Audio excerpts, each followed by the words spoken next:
The phonetic symbols in English. How many vowels do you have in Spanish? 5. 5 with a V, not an F. That's 5. one of the things I'm detecting with you. 5. 5. 5. You're saying an F. Like, imagine you have a Ferrari V12. Yeah. No? Because you have a partner. Yeah, of course. 5. 5. No? You're saying an F. It's a Spanish 5. mistake. We'll go to it, okay? So, in English we have 12 plus 1. Okay? First one, E. Now it's E, the same as the Spanish E, as in piña colada, but it's double length. That means, like E in Spanish, sheet. Sheet. That's it. To be, next one. The same one, but single length. Happy. Happy. Easy. Then we have another one, which is single length, because it doesn't have 2 dots, and it's different. Shit. Shit. So we have sheet, E, and then we have shit. Shit. E, sheet, shit, sheet, shit. Sheet. Shit. Shit. Shit. You're saying a bit like as in 10. Yeah. Shit. Shit. That's it. Sheet. Sheet. That's it. Common confusion. Easy, 10. 10. Same as Spanish. Man, Sorry? man, Man? man. Ah, man. Same as Spanish. Okay. Okay?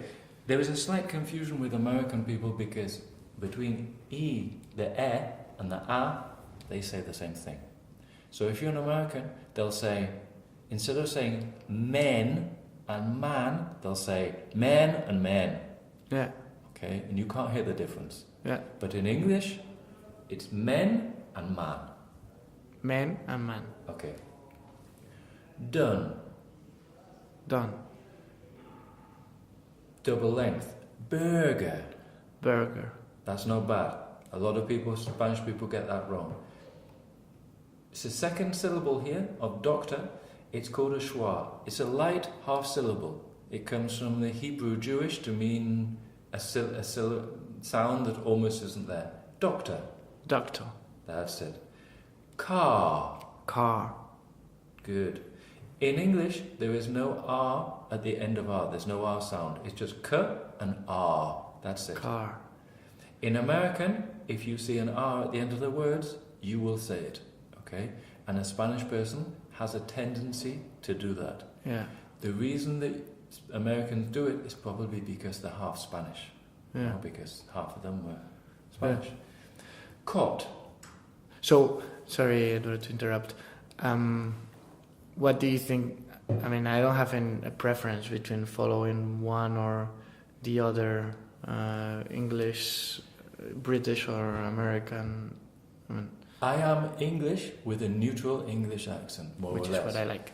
So, I will be teaching you this way, but I will identify to you all the places that the Americans differ. So I will say, here, the Americans do this.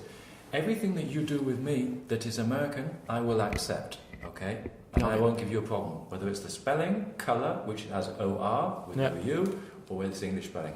I will identify, this is American spelling, this is English spelling. It's the same as you have Mexican Spanish, no? Yeah. I'm not going to say Mexican Spanish isn't Spanish. No. All of the sounds I will teach you will be the English ones.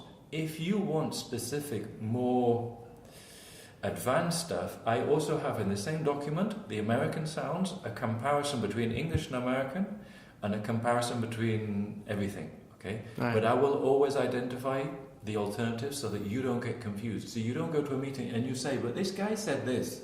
Yeah. I won't go into Scotland, Wales, please. Northern Ireland, Australia. I don't know if you're from there, but South Africa. That would complicate things too much. But I also teach actors, and sometimes I have to teach this. Also, regional accents like London, Cockney. No. Okay. Cot. Cot. Okay. Again, yours is sounding slightly American. In English, it's a pure cot. But Americans may say more like cart. Cot. Which is a mix. Yeah. But in English, cot. Cot. Then we have double length, because of the two dots, court. Court. So we have cot, as in for the baby, and court. Cot and court. Double length, you're not doing the double length. Court. Court. That's it. Court. Nobody's ever told you that these are double length, no? No. No.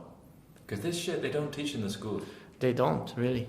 Well, I mean, I started, as I was telling you, I started at a British school when I was 3 years old, so even if you cannot tell, I went to King's College. Do you know it? Yes, I know in the... Soto Viñuelas, the one, Yes. the old one. Yeah. Yes, 10 years ago, my job as a photographer was to go to that school and take the photographs in the school. Oh, okay. Yeah, I remember it was longer ago than I was being taking pictures, but Yeah, I went to the school and took all the photos, and they have a beautiful swimming pool and horses and different things. It's a really nice school. So anyways, yeah, that's why maybe I didn't learn the basics, or at least I don't remember. Wood. Wood. Mood. Mood. You're saying a T instead of a D. That's another thing you're doing. Which basically, your problem is not the vowels. Your problem is the consonants. Yeah. You're saying, instead of a V, you're saying an F. Instead of a Z, you're saying an S. Instead of a ch, you're saying a T. Instead of a V, you're saying an F. Here, you're pronouncing the R when you shouldn't. Yeah. And here, you're saying T instead of D. So you're saying Madrid instead of Madrid. Yeah. Okay, that's a very Madrid thing. It's a very Madrid thing. So I'm making a note of all of the things that you're doing, and we will look specifically at them. The vowels, you're cool, okay? I've identified them to you, and you don't have a problem with any of these sounds. Okay, diphthongs.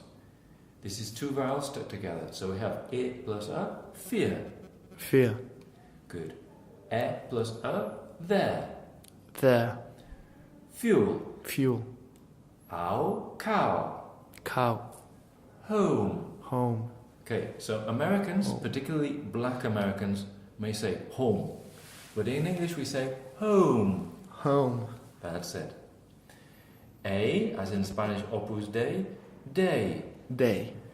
5. 5. You're saying an F. 5 with a V. 5. Oi, coil. Coil. Okay. We will carry on with the consonants.